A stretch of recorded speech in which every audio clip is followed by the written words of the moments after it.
Good morning. We are live. It's umbraCoffee episode 234, and I'm here with Johannes Lantz. Hey, Johannes. Hi. Hello. It's lovely to have you. I put a tweet out yesterday asking if anyone knows anyone doing great things in the community. And Lottie, fantastic Lottie, we had her on last week. She sent me a message saying, talk to Johannes. And I said, oh, Johannes. And then I saw your face on GitHub, and I instantly realized who you were because we've spoken about you many times on umbraCoffee before. Lovely to have you here. Thank you. Maybe tell us about yourself.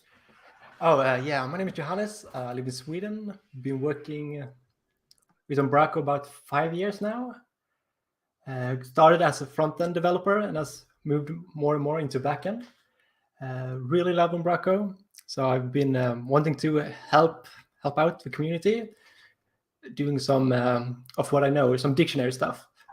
Indeed, and we're going to talk a little bit about that because we've shown off some of the packages you've made around dictionaries before, and I know some of those have now made their way kind of into core as well. So we'll talk a bit more about that. So it's very interesting hearing your story. We were discussing before we went live that I also started my life doing front end and sort of gradually progressed into doing back end, and I would never call myself a front end developer anymore. Definitely a back end dev. But Umbraco is really welcoming, or was at the time really welcoming in that regard. So that's awesome, and awesome to have you here. All right, should we? Well, actually, I was going to say I titled this episode "Sizzling Hot News" because here in the UK it's really, really hot right now. We have a heat wave. How is it going for you in Sweden? Oh, it's really hot here as well. Today it's a bit windy, but it's been really hot couple of days here. Exactly. Yeah, we've definitely got a bit of a heat wave, and I think next week in London, it's going to be 35, maybe 40 degrees, which is way hotter than I think we're. But it's nice that summer's finally here. Anyway, let's get started with some news because, as we said, oops, that's not what I wanted to do. You can tell Marcin's not here because he normally controls all of this. All right, so the first thing up is Umbraco 10.1 RC. Umbraco 10 only came out, like a week ago? A few weeks ago. Co-garden. Maybe it was a month ago now, but a little while ago. And we've already got a release candidate. The target release is in a couple of weeks' time on the 4th of August. And kind of what are the headline features here? Well, the first one is this runtime mode configuration. Now, I know, Johannes, you said before we went live that you've been using Umbraco 9 yourself personally, not through work, but yeah, exactly. So you've kind of, I guess, been getting used to the different settings and the different way of configuring things now with app settings, JSON, and the models builder modes that have been renamed. So what this does is it's I guess a set of defaults. So you can say this environment is a development environment, and it sets all of those models builder modes, etc., to the modes that you would have had to have set 10 app settings for in the first place to do. So that's really handy. It means you can just set one app setting per environment and you've kind of got everything you want up and running. So for production, it turns off things like runtime compilation of your Razor views, which you're never going to want to do on production, and sets models builder appropriately. And then there's a couple other options here as well for people using pure live mode or whatever that's called. Now in memory mode. But yeah, this is a really handy feature for the developer workflow, I think. Yeah, totally. The other one is this telemetry. So how often do we now see the installer? Like, if you think about it, really, Umbraco, you don't install Umbraco all that often. I guess when you're working in an agency, at least, you generally work on a project for quite a long time. And then it's maybe already been installed and so you don't really see the installer often, but they've added this option now for choosing your telemetry level, which has been available as a dashboard in 9, I think, for a while. But you can now do it in the installer and set it there, which is cool. And then the more exciting things, a load of bug fixes, a load of back office improvements. As always, Eric Jan has been like all over this, doing loads of PRs. I know Bjarne as well has been all over it. But a really exciting pull request is this one that you raised, which is the ability to import and export dictionary items. And that's now in the 10.1 release candidate as well. So maybe you want to tell us a bit about this pull request. Well, it actually started when we're working, because we often tend to have like 20 or 10 dictionary types on every site, basically like cookies, like different headlines, etc. So having to import and export them via the package manager in 8 worked great, but then we moved to 9, and then we don't have that same ability anymore. So it suddenly become very tedious to move the dictionaries between them. And even when the version 8 package, it didn't really nest the dictionaries. It all became like in one big list. So that's why I tried to make like an import-export that actually keeps the tree of the dictionaries, which now works brilliantly and is really helpful for us. Very cool. So this is in the core already, as we said, but you've actually done far more work on dictionaries than just this. So I'm just looking at your GitHub here now. There's the move dictionaries, which I think this got moved into core in 9.5, didn't it? The ability to, I think we even featured this as our pull request of the week a few months ago when this actually got merged in, because I think this is fantastic. And we're seeing now a bit of a trend where Umbraco is making everything movable or copyable in the CMS, as it probably should be. So yeah, really great work here. But it's nice to see something start life as a package and then move its way into core. You have a couple of other Umbraco packages too. Do you want to say a bit about those? The Umbraco Navi hide icon is a new one, or basically it says the icon that is so it says it's not visible to the on the front end, because we have had so many customers coming to us and say, why doesn't this page show up? And then we have to go in and look, and it's so tedious. Now we can just see, the Umbraco Navi hide is on. That's why it's not showing. That's really cool. Again, the Umbraco does a lot of this internally in the core. So this example here, maybe you can see it, is the little icon for list view. And when an item's restricted as well, I think this should just be in core. This makes loads of sense. It's a sort of hidden feature of Umbraco, isn't it? The Navi hide, that people don't necessarily know about, and clients definitely would find it confusing. So that's awesome. You also had this, is it auto dictionaries? We discussed this a few months ago. Really cool here. Really, really cool. Could you explain this one? Oh, it's basically because, as I said, we tend to create like sites on various languages, and we start by just hard coding the Swedish language. But when everything is done, we have to create dictionaries of it. So having to go through every template and like creating a dictionary, it becomes such tedious work as well. So I thought, let's just use some regular expression here to find the static content and then just replace them with dictionaries. It's very powerful. Very, very cool. The dictionary is one of those sections of the CMS that a lot of people use or have to use, as you say, if you're building multilingual sites. Yeah. But it's never really got that much love, has it? It's been the same UI since V7. It's not really changed ever. So it's awesome to see someone investing a bit of time in making this just a little bit better. So well done there. Two releases in a row, or maybe with the exception of 10, where your dictionary improvements have got in. Have you got anything else in the works that you can tease us with? Or I have an idea which I want to implement, but I have to do a bit more research depending on how hard it is to implement. More or less, some kind of search for the dictionaries. Because we have a site where it's like 50 dictionaries, and when the customer wants to go in and edit one, it becomes quite hard for them to find the correct one. Yeah, and I've had it before where we have, let's say, a lot of dictionary items fully translated front end, and the client says, how can I change that bit of text? And you go, I don't know. And then we have to dig into the code, find the key, or maybe if you've got very well-named keys, then it's fine. But sometimes keys are reused in multiple places too. It would be very cool to just be able to say, search for that word, and it will pull up the dictionary item. Yeah, I'll do my best to see if I can implement it. Yeah, there's some homework for you. But no, really loving the work you've been doing there, Johannes. Fantastic.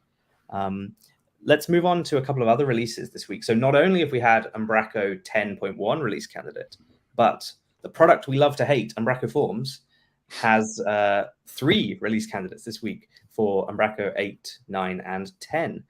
This includes a whole bunch of improvements to workflows, which I'd say are very welcomed. Are you using Umbraco Forms heavily, or have you in the past, Johannes? All the time. Yeah. So you know some of the pain points working with, Yeah. with Forms then. But workflows is kind of the focus of this release.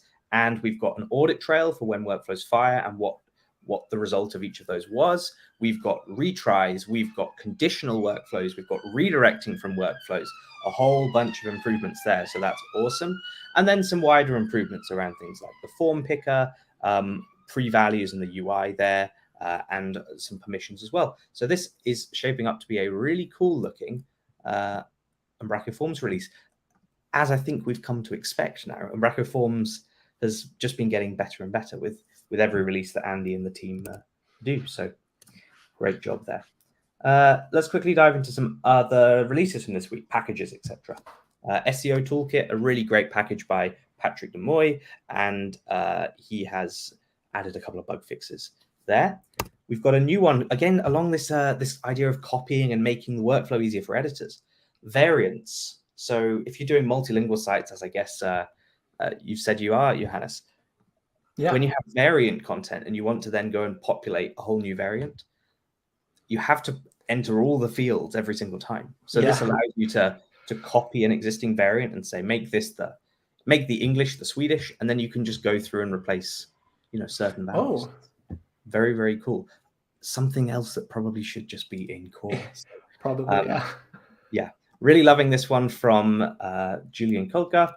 Umbraco, of course, are now sort of on the package bandwagon as well. They've got all their DXP effort that we still don't quite understand, but different integrations coming to the CMS, including Zapier for the CMS, which I'm not entirely clear how it integrates. Still not entirely clear, and I've not really read it. So there is an integration, but I think more excitingly, there's the Umbraco Forms integration. So this would be triggering a zap, as I think they're called, from Umbraco Forms. So when your form gets submitted, you can then say, hey, run this workflow, like trigger an email in Zapier or add some data to our CRM. And that's a really cool integration, because I guess Zapier is an example of DXP in itself. You can just plug data in and push it out to many, many different sources. So that's exciting. Umbnav from Aaron, he's released a couple of bug fixes this week. There is bug fixes for V7 and for V8, so great work. Or maybe I'm wrong. Maybe this is for V8 and V9. So some great work there from Aaron. And that was it from the package releases this week. Do you have a favorite Umbraco package, Johannes? Something you cannot live without on? Ooh, great question. Oh.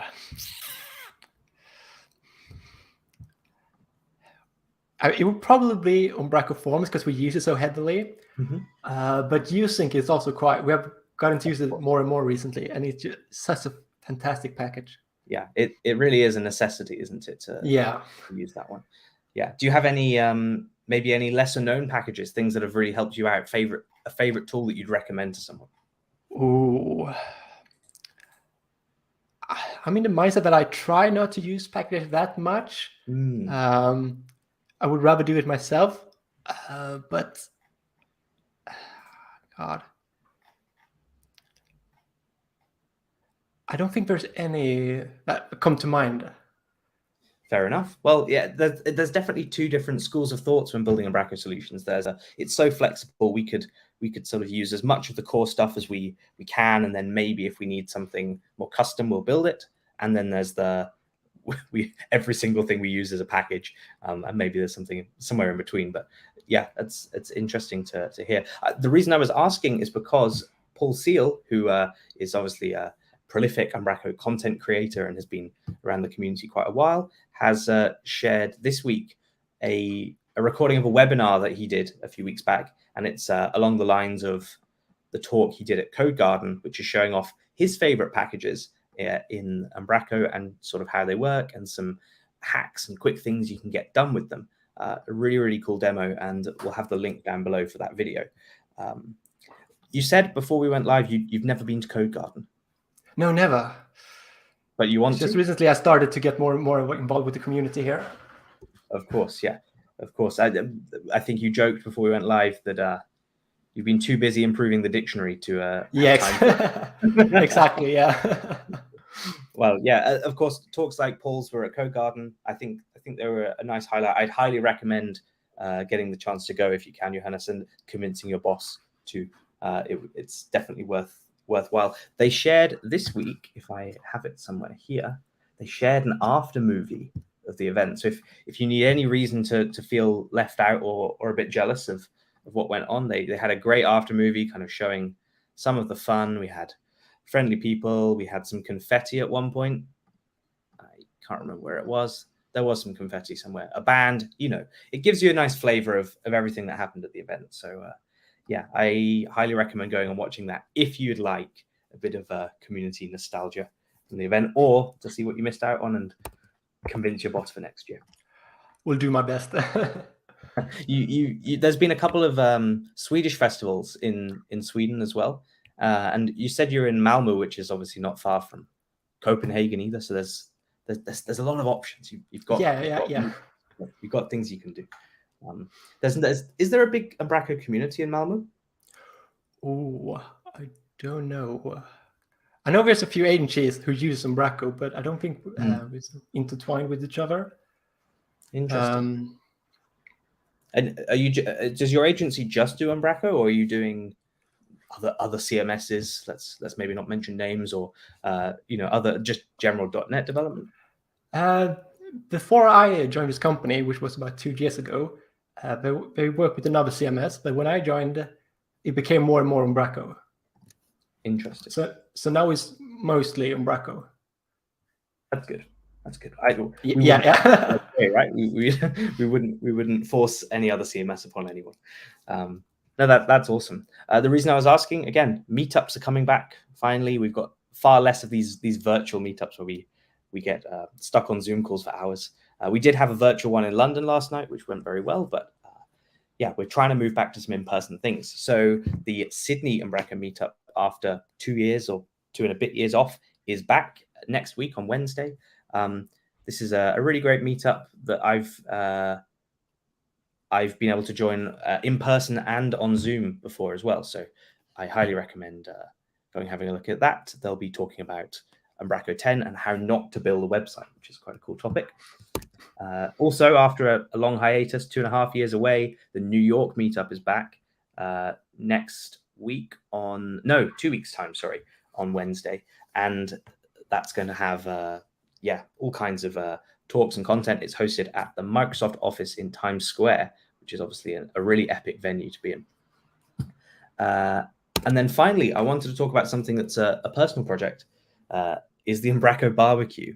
A bit kind of moving away from some of these more, let's say, formal meetups. I like every year to do a couple of social meetups, to have a barbecue and some drinks and just to relax and commute and network with people. So the barbecue's coming back this year for 3 events, or 2 and a bit events. We've got a London barbecue, which is happening on the 12th of August in London. We have a Leeds barbecue happening on the 26th. And then we're going to do a virtual barbecue, which seems like a very strange concept, right? You can't exactly do a virtual barbecue. But the idea is to do more of a Friday bar, or like a social. We'll have some games, maybe a quiz. The Umbraco virtual bar that Lottie and Sven worked on for Code Garden before, where you can kind of on Twitter order a drink for people, is going to be resurrected for that event too. So maybe it's a nice way of getting the community together. Is it an open bar? It's completely free, of course. Of course. So yeah, I'd love to see as many people there as possible. It's a shame we couldn't do more of them. Like in previous years, we've been able to do events in the Netherlands and Denmark, and maybe one day we could do a Sweden one as well. But when things are a little bit more back to normal, that would be awesome to be able to do. So you mentioned that you started life as a front-end developer. Yeah. what's your relationship with JavaScript like? Do you love it? Do you hate it? Are you somewhere in between? I started off by loving it, but the more and more I become backend, I'm more and more frustrated with JavaScript. Yeah, I think that's a fair assessment. It just moves at such a quick pace nowadays, where Oh yeah.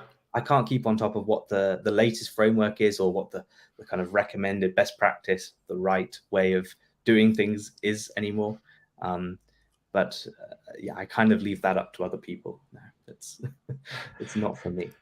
The reason I also don't like it because we had a few customers who using Internet Explorer, and the latest ES6 doesn't support Internet Explorer, so I have to still type old JavaScript, which is really annoying. No. Oh yeah, okay. So old JavaScript is definitely a reason to hate JavaScript. Yeah. Well, this week I saw an interesting article from the team at Enterspeed, which are in Aarhus in Denmark, and this is talking about using Next.js to build lots and lots and lots of sites from an Umbraco install, which is really cool. So like loads of microsites, and then a kind of a shared Next.js code base, headless-esque approach, I'd say, to building content, and then having a almost decoupled front end, which is a really interesting idea. So I'll share the link down below. This is from Casper Anderson there. Another great thing that happened this week is Pornima, who we love a lot on this show, and she took part in a live stream on the .NET YouTube channel about Umbraco, and kind of introduced the world to Umbraco. She showed off how to get started, the package installer that Paul Seal has built, and sort of building an example website. And yeah, it was a very well attended stream. A lot of praise for her on Twitter for this. And there is a fantastic code repo that comes alongside this too. So yeah, really awesome talk. Go watch that down below. Of course, a few years ago, I did a similar thing on, I think maybe on the Azure YouTube channel, talking about getting Umbraco running with Azure, which was also fun. It's nice to see Umbraco, being spread into the wider world. Are you involved much in .NET communities or the .NET space generally, Johannes? Oh no, not really. Which is perfectly fine. Too busy doing dictionaries. Yeah, exactly. No, the .NET space is a really interesting one. We were just saying how fast JavaScript moves. I think .NET moves just as fast, which is interesting to keep up with. We of course now have an annual major release of .NET with a new version of C# with new language features, and that gets quite exciting. But this week they teased us with a new announcement about ASP.NET Core for .NET 7 Preview 6. Catchy name. But there's some key features in this that are really important that have been missing for a while. So output caching in .NET Core just hasn't really been possible. That's server-side caching of data, and now it is with some middleware. They've also got rate limiting. So if you're building like a web API in .NET Core yourself, you could use that to rate limit the API and make sure you're not going to swamp your application. And then a whole bunch of other improvements around Kestrel, which is the inbuilt web server, and Blazor, which I'm still a skeptic of, and JSON performance and stuff as well. But yeah, really, really exciting thing. Go take a look at that. There's a big blog post, and I'll put a link for it down below. I said Blazor there. Johannes, is this again front end, back end? Don't know if we love it or hate it. What do you think about Blazor? Exactly. I think I've used it once when it was really early in release, so it didn't really work as intended. Quite a lot of bugs. Sure. So that's the only experience I have with Blazor. Yeah, well, yeah. My experience has also been one of frustration and a little unsure about why it works that way. Whilst I don't like JavaScript, I like JavaScript quite a lot more than I do writing C# for the browser, if that makes sense. Yeah, It just doesn't. It doesn't feel natural to me. JavaScript has its place, and C# has its place, and I've become used to needing to write both of those, and it feels weird being only having to write one. I don't know. Yeah. I don't. It's still not really my thing. I'm still a skeptic. But yeah, clearly an area that Microsoft are investing a lot of effort in. As I say, links will be down below. Alrighty, and then I had one final thing to mention, which is a nice light note to end on. Paul Seal, it was his birthday this week. Happy birthday, Paul! Happy 41st birthday! But really nice here. He shared a breakdown of his sort of career from working his way up as kind of like in retail and more admin type jobs to then taking on roles working with databases, getting more into development, writing, Visual Basic, and really getting to grips with .NET, and then moving on to working with Umbraco to where he is now, of course, doing live streams, talks at Code Garden, his very successful YouTube channel, his MVP award, so much stuff. And he says he's been working 25 years in not with Umbraco, of course, because that would be a complete record. But it's just nice to see a story of someone progressing that much. I mean, you've only been working 5 years with Umbraco, you said, Johannes, and yeah, actually it's exciting to see your pull requests being merged into core, major features that people will use in such a short period of time. Your first umbraCoffee. Yeah. Amazing. Cool. So yeah, that was the news from this week. If I missed anything, as always, let me know in the chat. Links will be down below after the episode. Johannes, what does the weekend, the next few weeks look like for you? Are you busy at work? Are you on holiday? I know Scandinavia like to take time off in the summer.